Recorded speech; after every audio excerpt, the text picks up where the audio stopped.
우리에게 주신 하나님의 말씀은 창세기 4장 1절에서 7절 말씀입니다. 저와 한 절씩 교독하겠습니다. 아담이 그의 아내 하와와 동침하매 하와가 임신하여 가인을 낳고 이르되 내가 여호와로 말미암아 등남하였다 하니라. 그가 또 가인의 아우 아벨을 낳았는데 아벨은 양치는 자였고 가인은 농사하는 자였더라. 세월이 지난 후에 가인은 땅의 소산으로 제물을 삼아 여호와께 드렸고 아벨은 자기도 양의 첫 새끼와 그 기름으로 드렸더니 여호와께서 아벨과 그의 제물은 받으셨으나 가인과 그의 제물은 받지 아니하신지라. 가인이 몹시 분하여 안색이 변하니 여호와께서 가인에게 이르시되 내가 분하여 함은 어찌 됨이며 안색이 변함은 어찌 됨이냐. 함께요. 네가 선을 행하면 어찌 낯을 들지 못하겠느냐. 선을 행하지 아니하면 죄가 문에 엎드려 있느니라. 죄가 너를 원하나 너는 죄를 다스릴지니라. 아멘. 이 시간 오늘 설교의 제목은 우리가 읽은 본문의 그 마지막 구절에서 하나님이 가인에게 하신 말씀 가운데 가장 강한 경고의 말씀인데 너는 죄를 다스릴지니라. 이 경고의 말씀이 오늘 설교 말씀의 제목이 되었습니다. 이 구절을 왜 제목으로 했는지, 왜 제목으로 채택한 이유는 우리가 이 본문에서 정말 놓치면 안 될 중요한 사실을 좀 더 강조하기 위해서입니다. 그게 뭘까요? 죄일까요? 아니면 다스림일까요? 아니면 너일까요? 사실 이 가인과 아벨의 이야기는 우리가 가장 많이 들으셨던 설교 본문일 것입니다. 왜냐하면 아마 아담과 하와 이야기만큼 많이 듣지 않으셨을까 이런 생각이 들어요. 짐작하기에는 우리가 많이 들어온 이유는 최초의 살인 이야기이고 또 형제 간에 일어난 충격적인 사건이기 때문일 것입니다. 저도 어릴 때 나이도 기억이 안 날 만큼 아주 어릴 때 이야기를 들었던 것 같아요. 근데 그때도 이 말씀을 듣고 제가 충격을 받았던 기억이 있습니다. 아무리 성경이지만 아무 여과 없이 형제를 죽이고 그다음에 그 죽인 것에 대해서 핑계를 대는 이야기를 듣다 보니까 제가 어떻게 이런 일이 일어날 수 있을까? 그때는 이게 믿기지 않을 만큼 제가 이 이야기가 불편했어요. 듣고 있기가 불편했어요. 근데 제가 자라면서 친척들도 보고 또 친구들 이야기도 듣다 보니까 참 어이없게도 형제 간에 뭐 거의 살인까지 가는 그런 싸움들이 있긴 있더만요. 무슨 장례식장에서 뭐 상속이 어떻고 유산이 어떻고 뭐 가정이 풍비박산이 나고 뭐 어떤 집은 도박이네 노름이네 이러면서 빚이 막 쌓아가니까 어때요? 아무도 안 만나주잖아요. 그래서 결국에는 형제를 속이기도 하고 그 결과 그렇죠. 우리 지난주에도 그 잘못된 집안 내력에서 구출받는 자녀라는 제목의 기도문을 같이 나눴어요. 가정 안에 있는 그 죄성의 굴레, 그 아픔이 쌓이고 쌓이다 보면 폭력이나 가정 범죄가 일어나기도 하는 것을 보게 됩니다. 그래서 오늘 본문도 그런 죄성의 굴레가 드러나고 있어요. 지난주에 우리가 3장을 보면서 강조했던 주제가 무엇이었죠? 너는 흙이니 흙으로 돌아갈 것이니라. 조건이 바뀌면 존재가 바뀌어버리는 인간의 그런 불완전함, 이 같은 주제가 오늘의 본문에서도 그대로 드러납니다. 다만 주인공들만 바뀌었어요.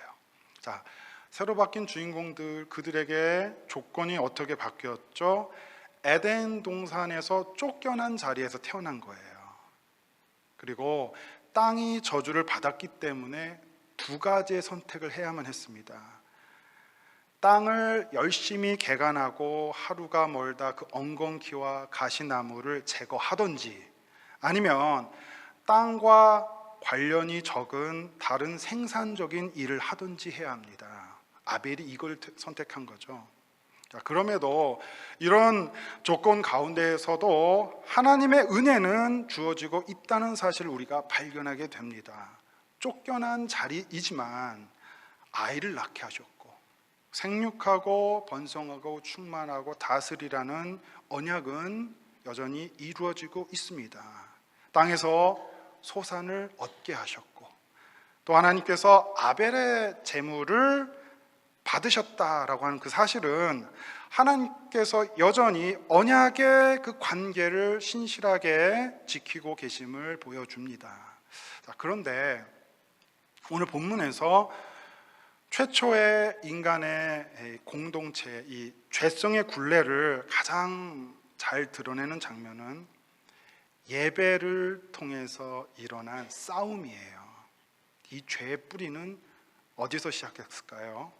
에덴 동산이었죠. 하나님이 거하시는 임마누엘 복이 임했던 그곳에서 시작됩니다. 그 거룩한 곳에서 아담과 하와가 뱀의 유혹에 넘어가 하나님께 반역을 했던 그 죄의 굴레가 다시 등장합니다. 어떤 식으로 등장할까요?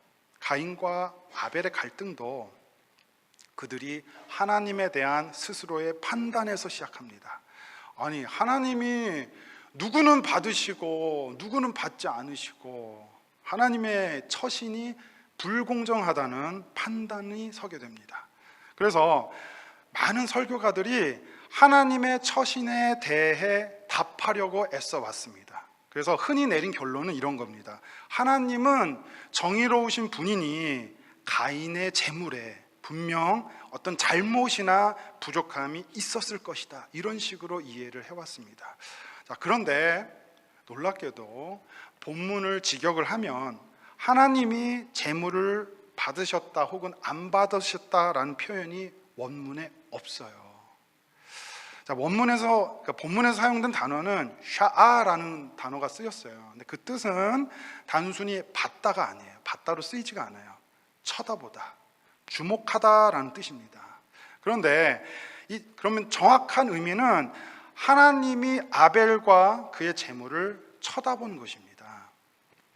자, 그런데 이 쳐다본다라는 것도 다양한 뜻이 있죠. 그죠? 어떤 눈으로 이게 보느냐, 그죠? 근데 오늘 본문에서 쓰인 표현이 이런 거예요. 이쪽을 보고 있다가 이렇게 돌린 거예요.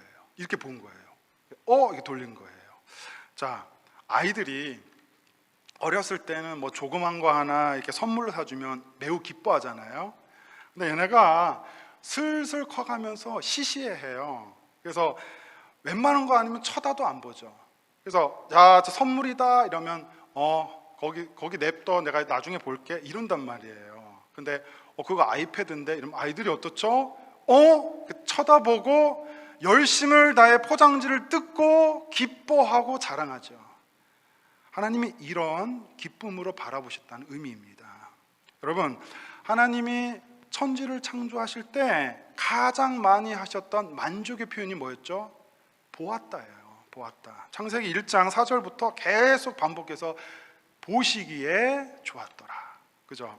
그래서 이거는 완벽해서 기뻐하신 것이 아니에요. 완성도 안 됐는데, 하지만 완성을 향해 가는 그 과정 속에 드러난 충실하신 하나님의 그 성품이 조금씩이라도 나아져가는 그 하나하나의 과정을 존중하시고 기뻐하셨다는 사실을 우리가 같이 확인했습니다. 자, 그러니까 아벨의 제사를 그런 시선으로 보셨다는 거예요. 딱 봤는데 조금씩 나아지고 있는 모습. 자, 그런데 이 표현에는 또 다른 의미도 담겨 있습니다. 단순히 기쁨으로 바라보는 것뿐 아니라 돕고 싶어서 주목하신다는 뜻도 있어요. 돕고 싶어서. 자, 하나님의 은혜는 언제나 낮은 곳, 연약한 곳으로 흘러갑니다. 여러분 믿습니까? 가족 중에 심각한 환자나 또는 연약한 사람이 있으면 모든 가족의 시선과 시간과 일정이 그 사람에게 맞춰집니다. 늘 그를 바라보고 어떻게든 불편할까 봐 돕고자 그런 마음이 생기지요. 이것이 바로 긍휼의 마음이고 사랑의 마음입니다. 하나님께서 아벨과 그의 재물에 주목하셨다라고 하는 그 표현 속에는 단순히 좋다라고 하는 그 의미뿐만 아니라 긍휼과 사랑으로 아벨에게 마음을 쏟으셨다는 의미도 포함됩니다.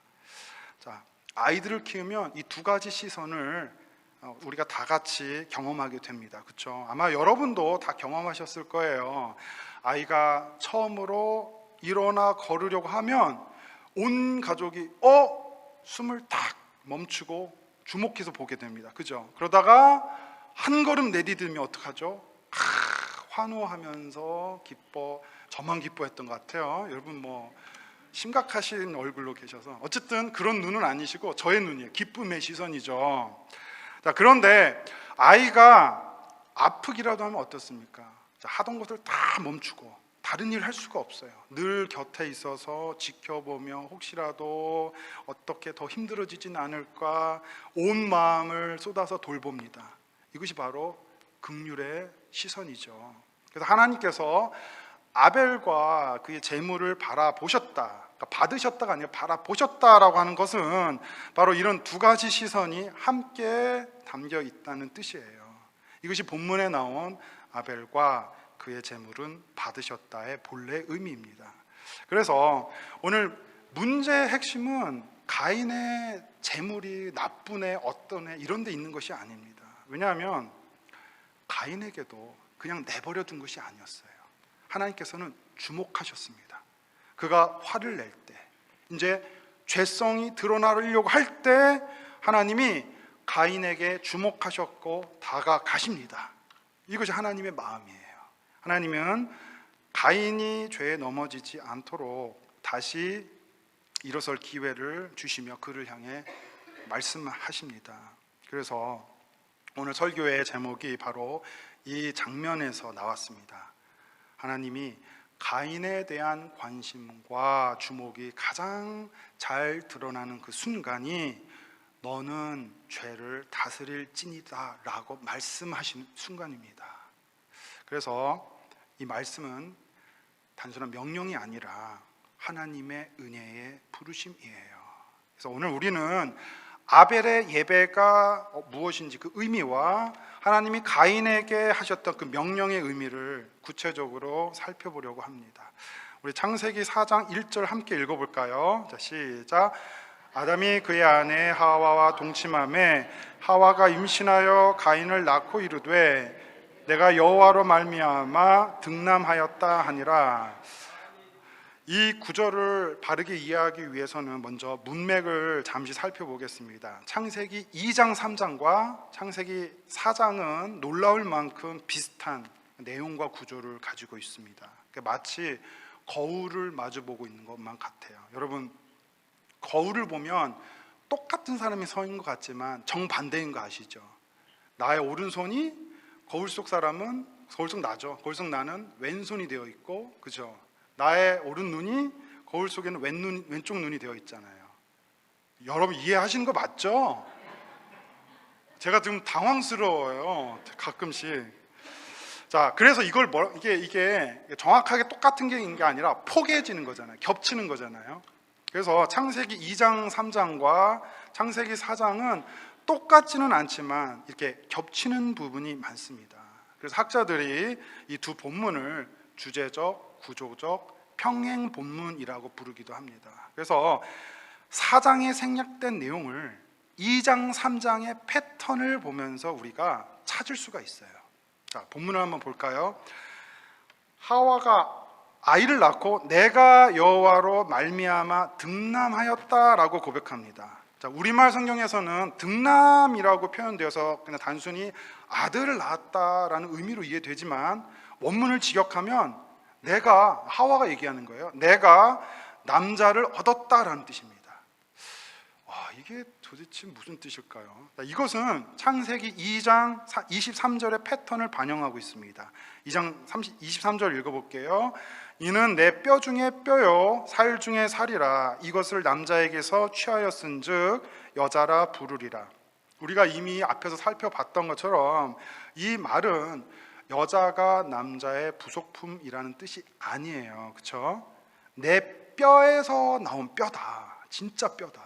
내 살에서 나온 진짜 살이다 라는 뜻이죠. 이게 의미는 뭐냐면 완전한 연합을 의미합니다. 그래서 하나님께서 남자와 여자까지 창조하고 났을 때야 비로소 하나님의 형상이 사람에게서 완성되었습니다. 그래서 돕는 배필이라고, 에제르라고 하는 단어도 배우자란 뜻이 아니에요. 배필이 뜻이 아니라 꼭 맞는 도움을 주는 존재란 뜻이에요. 그와 함께 마주서서 걸어가면서 그와 함께하는 동역자라는 뜻이었습니다. 여러분 다 기억나시죠? 이것이 바로 사람의 창조의 완성이고 하나님의 영광과 존귀를 드러내는 공동체의 시작이었습니다. 그래서 이 하나님의 형상이 완성되었다라는 의미가 하와의 고백 안에서도 이어집니다. 하와는 아들을 낳고 그 기쁨 가운데 고백합니다. 직역을 하면 내가 남자를 얻었다 곧 여호와를. 히브리어 원문에서는 에트 야베라고 합니다. 그러니까 에트는 목적격 표지예요. 그래서 여호와로 말미암아라고 번역하기보다는 더 직접적인 겁니다. 내가 남자를 낳았다 곧 여호와를. 이렇게 이해하는 것이 더 올바릅니다. 그래서 이 표현의 참 의미는 하와가 메시아적 기대를 하고 있다는 뜻입니다. 하와는 지금 창세기 3장 15절에서 하나님께서 약속하신 여자의 후손을 생각했던 겁니다. 그래서 적용을 하자면 이렇게 해석이 돼요. 내가 남자를 얻었다. 그가 하나님의 약속의 성취일지 모른다라고 고백한 것입니다. 그래서 가인, 히브리어는 카인이죠. 이 이름은 여기서 사용된 얻다, 소유하다라는 동사의 카나와 연결합니다. 내가 남자를 얻었다의 그 얻었다의 의미예요. 그래서 가인의 이름은 얻음, 획득 또는 소유라는 의미를 가집니다. 가인에 대한 하와의 이런 기대는 가인의 직업하고도 연관되어 있어요. 가인은 장남으로서 에덴에서 쫓겨난 이후에 창세기 3장 23절에서 하나님의 명하신 대로 땅을 경작하는 자가 되었습니다. 그래서 본문이 보여주는 것은 가인이 태어날 때부터 메시아적 기대와 하나님의 은혜의 통로로 주목받으며 자라났다는 것을 말하고 있어요. 창세기 4장 2절은 이렇게 말합니다. 그가 또 가인의 아우 아벨을 낳았는데 아벨은 양치는 자였고 가인은 농사하는 자였더라. 자, 아벨은 히브리어로 헤벨이에요. 헤벨. 근데 이건 무슨 뜻이냐면 숨, 증기, 한순간의 호흡이라는 뜻에서 나왔습니다. 근데 구약 성경에서 숨이라고 하는 이 뜻의 단어는 아벨이라고 보다는 네페시라는 단어가 더 중요하게 사용됩니다. 하나님이 아담을 창조하실 때 숨을 넣으셔서 네페시를 넣으셔서 생명이 되었어요. 그래서 이 네페시는 단순히 영혼만을 뜻하는 게 아니라 갈급한 생명 전체를 뜻합니다. 그래서 시편 42편 1절은 이렇게 말합니다. 하나님이여 사슴이 시냇물을 찾기에 갈급함 같이 내 영혼이 내 네페시가 주를 찾기에 갈급하나이다. 여기서 주는 이 네페시의 이미지는 목마른 사슴이 물을 먹으러 이 웅덩이에 가면 거기엔 항상 포식자가 숨어 있을 거라는 걸 알아요. 그럼에도 불구하고 목숨을 걸고 물을 마시려고 갈 만큼 인간은 그토록 하나님을 찾을 수밖에 없는 갈급한 존재라는 뜻이에요. 이런 존재의 생명 전체를 숨, 네페시라고 합니다. 그런데 아벨의 이름은 뜻은 숨이라고 똑같은 것 같지만 부정적인 의미를 가지고 있어요. 자, 어떤 이미지가 있냐면 숨을 이렇게 내쉬는 숨은 어떻게 되죠? 사라져 버려요. 이런 이미지예요. 그러니까 아벨의 이름의 이 뜻이 이런 거예요. 사라진 이런 뜻이에요. 그래서 공허함 이런 뜻이에요. 그래서 시편 144편 4절을 보면 사람은 헛것 같고 그의 날은 지나가는 그림자 같다라고 말합니다. 바로 이 헛것이라고 하는 이 뜻이 바로 아벨입니다. 헛것. 여러분 아들을 낳고 이름을 헛것이라고 지을 수 있겠어요? 야 헛것, 아유 저 헛것이네. 뭐 밥을 먹여놨더니 잘못 키웠어 이렇게 되는 거죠. 그래서 아니 그럼 왜 귀한 자식에게 왜 아벨이라는 이름을 썼을까요? 그죠? 자, 그래서 어떤 학자들은 이것을 아벨의 짧은 생애와 연결하기도 합니다. 너무나 짧았다는 거예요, 생애가. 근데 이제 이것은 더 큰 질문을 낳게 되죠. 이름은 보통 언제 짓죠? 태어났을 때 짓잖아요. 근데 태어났을 때 곧 죽을 걸 예상하면서 짓진 않잖아요. 그죠?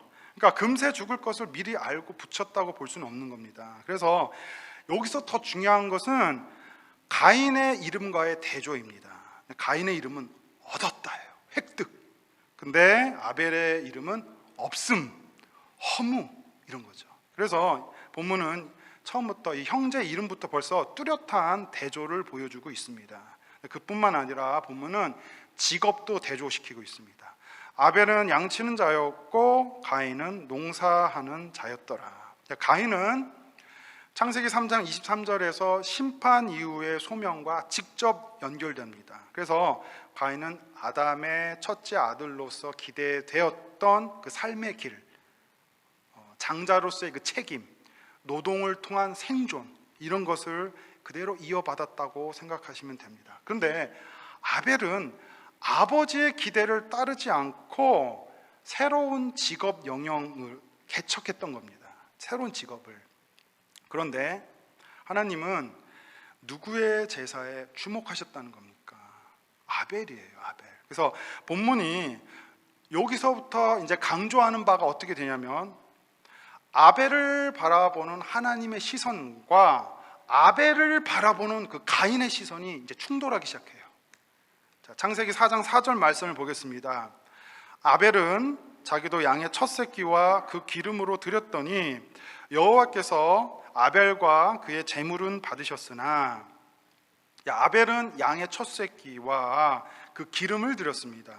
여기서 첫 새끼와 기름이라고 하는 것은 구약의 제사에서 하나님이 기뻐 받으시는 제물로 많이 등장합니다. 그런데 첫 새끼의 의미라는 것은 가장 귀한 것을 드린다. 그래서 장래를 하나님께 맡기는 믿음의 고백이에요. 그렇죠? 나의 장래 미래가 그렇죠? 기름은 가장 좋은 부분이다. 그래서 오직 하나님께만 드려지는 몫으로 구별했습니다. 그런데 아벨이 이걸 어떻게 알고 이런 제사를 드리게 되었는지에 대해서는 설명이 없습니다. 다만 본문은 그가 그 제사를 드렸다는 거예요. 하나님이 받으시기에 기뻐하셨던 그 제사를 지금 드리고 있다는 그 사실 자체를 보여주고 있습니다. 그래서 창세기 3장 21절을 보면 하나님은 아담과 하와의 수치를 가리기 위해 가죽옷을 입히셨습니다. 그죠? 무화과 잎으로는 가릴 수 없었던 그 수치. 그러나 하나님은 한 명의 하나의 그 희생을 통해서 그들의 수치를 덮어 주셨습니다. 그래서 아벨의 제사는 바로 이 사건을 이어받아서 희생의 원리를 믿음으로 붙잡고 드린 제사였습니다. 그러니까 단순히 직업이 목자라서 양을 드린 게 아니에요. 하나님이 이미 보여주셨던 그 구원의 방식을 따라하고 있는 겁니다. 또한 성경은 하나님이 단순히 제물만 받으셨다라고 말하고 있지 않습니다. 아벨과 그의 제물을 받으셨다. 그러니까 받으셨다, 아까 보셨다는 거잖아요. 아벨과 제물을 바라보셨다, 주목하셨다라는 뜻입니다. 그래서 아벨을 주목하셨다라는 의미는 덧없는 인생, 그죠? 허무한 인생임에도 불구하고 믿음으로 구속의 은혜, 희생의 제사를 통해 그리스도를 예표하는 그 제물을 드렸기 때문에 하나님의 은혜와 만족의 시선이 담겼던 것입니다. 결국 아벨의 제사는 그냥 단순한 제사 행위가 아니라 구속의 은혜를 드러내는 믿음의 예배였습니다. 하나님은 그 제물을 통해서 아벨을, 그러니까 허무한 인생을 하나님의 자녀로 세워가시고 또 그의 삶을 통해 구원의 은혜를 나타내셨어요. 마태복음 23장 35절에서 예수님이 직접 아벨의 이름을 언급하십니다. 함께 볼까요? 그러므로 의인 아벨의 피로부터 성전과 제단 사이에서 너희가 죽인 하갈의 피까지 땅 위에서 흘린 의로운 피가 다 너희에게 돌아가리라. 자, 이 말씀은 당시 종교 지도자들, 서기관과 바리새인들을 꾸짖으신 말씀이에요. 그들의 위선은, 그들의 가식은 위선, 그다음에 거짓 경건함, 거짓으로 겉으로만 경건한 것, 그다음에 전통을 하나님의 뜻보다 더 위에 두었던 그런 행위들로 드러났습니다. 그래서 하나님께서 아벨의 이름을 언급하시면서 아벨과 사가랴를 언급하시죠. 이들의 공통점은 하나님의 뜻이 먼저인 거예요. 하나님의 뜻을 따라 의를 행하다가 죽임을 당했다는 것입니다. 그래서 예수님은 종교 지도자들이 재물을 잘못 드렸다는 말을 하고 있는 게 아니에요. 또는 재물을 잘 드렸다, 그 얘기를 하고 있으신 게 아니라 아벨을 의인이라고 부르실 때는 무고하게 죽임당한 의인으로서 장차 자신의 죽음을 예표하는 것으로 말씀하고 계셨던 겁니다. 그때 아벨을 딱 얘기하세요. 그리고 히브리서 11장 4절에서는 이렇게 말씀하십니다. 믿음으로 아벨은 가인보다 더 나은 제사를 하나님께 드림으로 의로운 자라 하시는 증거를 얻었으니, 아벨은 믿음으로 제사를 드렸기 때문에 하나님께 의로운 자라고 하는 증거를 받았어요. 자, 여기서 믿음으로, 그러니까 피스테이라고 하는 것은 종교적 정성이 아니에요. 지성이 아니에요. 열심이 아니에요. 이게 뭐냐면 하나님의 약속을 신뢰하는 태도를 말하고 있습니다. 아벨은 단순히 좋은 재물을 드린 것이 아니라 하나님께서 보여주신 구속의 방식을 믿었다는 것을 말하고 있습니다. 그래서 히브리서 기자는 아벨을 믿음과 의의 모델로 제시하고 있어요. 모델이에요, 모델. 그리고 장차 오실 그리스도의 의의를 예표하는 인물로 소개합니다. 이것이 하나님이 아벨과 그의 재물을 주목해서 보셨던 이유입니다. 자, 하나님께서 또한 가인에게도 주목하셨습니다. 4장 6절을 보겠습니다. 여호와께서 가인에게 이르시되 네가 분하여 함은 어찌 됨이며 안색이 변함은 어찌 됨이냐. 지금 가인은 얼굴이 빨개졌어요. 자, 하나님이 가인을 주목하지 않으셨으면 얼굴이 변한 걸 알까요, 모를까요? 모르시죠, 그죠? 하나님은 지금 가인을 주목하고 계신 거예요. 얼굴이 변했구나. 자, 4장 6절의 핵심은 하나님이 아벨을 바라보는 시선, 그러니까 하나님이 지금 아벨을 바라봤던 그 시선과 가인이 아벨을 바라보는, 얼굴이 빨개져서 바라보는 그 시선이 정면으로 지금 충돌하고 있다는 내용입니다. 메시아적 기대를 한 몸에 받고 자랐던 내가 아버지의 기대에 부응하기 위해 이 힘든 장자의 길을 걸어왔던 가인이, 아니 내가 드리는 재물은 당연히 기쁘게 받으셔야지, 이렇게 생각한 거예요. 가인의 마음이 그런 거예요. 그래서 근데 이것은 하나님의 주권에 대한 도전하는 생각입니다. 이게 누구의 말과 닮은 것 같습니까? 우리 뱀이 하와를 유혹할 때 하나님을 두려워하지 않았던 그 모습이 생각이 납니다. 창세기 4장 7절 말씀입니다. 네가 선을 행하면 어찌 낯을 들지 못하겠느냐. 선을 행하지 아니하면 죄가 문에 엎드려 있느니라. 죄가 너를 원하나 너는 죄를 다스릴지니라. 자, 여기서 말하는 선은 단순히 도덕적인 선행을 말하고 있는 것이 아닙니다. 그러니까 원어를 바로 직역을 하면 네가 잘하고 있다면 이라는 뜻이 됩니다. 네가 잘하고 있다면 이런 뜻이에요. 근데 가인은 자신이 메시아적 기대에 부응한다고 생각했고 땅의 소산으로 곧 장자의 책임을 다한 그 결과로 그 자긍심을 가지고 하나님께 나아가려 했습니다. 그러나 하나님의 은혜는 인간의 그런 잘함으로 오지 않습니다. 은혜는 언제나 부서진 마음, 겸손히 낮아진 자리에 임합니다. 하나님은 바로 그곳에 구속의 은총을 예비해 두셨습니다. 자, 여기서 낯을 든다는 표현은 히브리어적인 관용어입니다. 앞구절에서 안색이 변하였다라는 말을 직역을 하면 색깔이 변한 건데 얼굴을 떨궜다라는 뜻입니다. 그러니까 여기서 낯을 든다라고 하시면 그 반대의 개념으로 생각하시면 됩니다. 그래서 선을 행하면 낯을 든다라고 하셨던 말씀은 참으로 믿음 안에 있고 참으로 은혜 가운데 겸손히 하나님 앞에 네가 있다면 부끄러움이 아니라 화가 아니라 당당히 고개를 들 수 있다, 이런 뜻입니다. 그러나 가인의 상태는 달랐습니다. 가인이 아마 몰랐던 것 같아요. 하나님이 그에게 말씀해 주시는 거예요. 죄가 문에 엎드려 있다. 여기서 죄는 마치 짐승처럼 의인화되어 묘사가 되고 있습니다. 지금 문 앞에 엎드려서 문만 열리면 곧장 들어와 삼킬 준비를 하고 있습니다. 자, 이것은 창세기 2장 15절에서 하나님이 아담에게 하셨던 명령이 생각이 납니다. 자, 동산을 경작하고 그리고 지켜라, 이렇게 말씀을 하셨죠. 그래서 이때 지켜라라는 말씀은 경계를 뜻하는데, 그러니까 지금 그 말씀처럼 가인도 경계를 해야 되는 겁니다. 경계를. 근데 가인은 오히려 문을 열고 죄를 맞이하려고 하고 있어요. 하나님은 분명히 말씀하십니다. 죄가 너를 원하나 너는 죄를 다스릴지니라. 그런데 가인은 죄를 다스리는 것이 아니라 동생을 다스리려 했고, 더 나아가서는 하나님을 다스리려고 했습니다. 그 길로 이제 들어서고 있습니다. 이 장면은 우리에게도 깊은 교훈을 줍니다.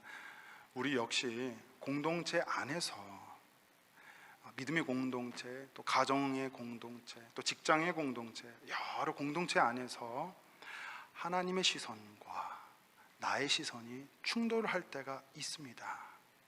또 어떤 때는 내가 더 잘했는데 하나님은 왜 저 사람에게 기회를 주나, 하나님 왜 저 사람에게 은혜를 주고 계시나, 이런 마음이 들 때가 있지 않습니까? 우리는 여기서 예수님이 광야의 같은 시험을 통과했던 것을 우리가 기억하면 좋습니다. 예수님이 말씀에 끝까지 순종하셨던 것은 자신을 낮춤으로 승리하셨습니다. 여러분 믿습니까? 그러므로 사랑하는 성도 여러분, 이번 한 주간도 우리 마음의 문 앞에 엎드려 있는 죄의 유혹을 경계하시고 헛된 인생, 아벨, 헛된 인생 가운데 구속의 은혜를 주신 하나님의 은혜를 신뢰하는 그런 한 주가 되시기를 소망합니다. 또한 나의 시선이 하나님의 시선과 같아지는 그는 은혜가 있기를 기도합니다. 다 함께 자리에서 일어나겠습니다. 우리 함께 찬양하겠습니다. 주님 보혈을 지나 주님 품으로 가기를 원합니다. 주님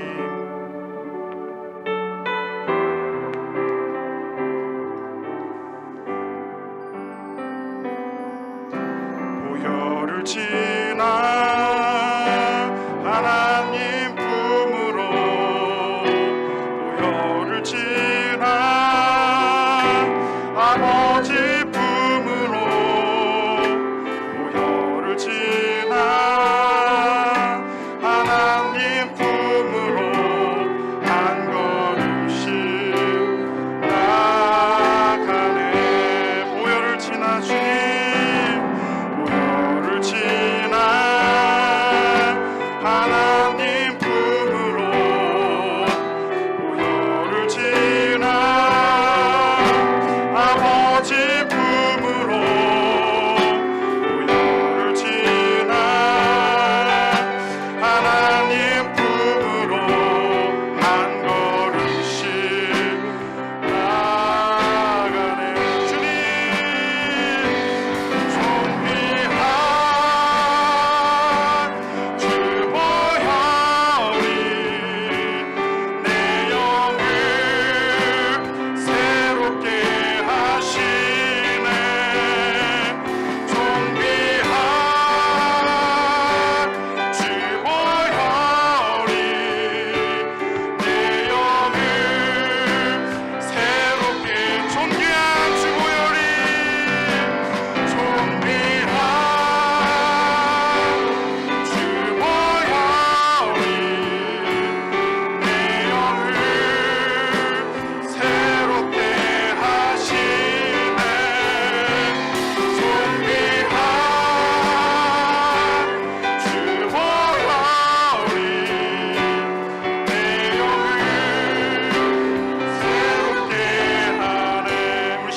말씀을 붙들고 기도할 때 주님, 헛된 인생으로 자랑하는 것이 아니라 낮은 곳으로 임하는 그 구속의 은혜를 늘 기억하는 마음으로 살게 하여 주시옵소서.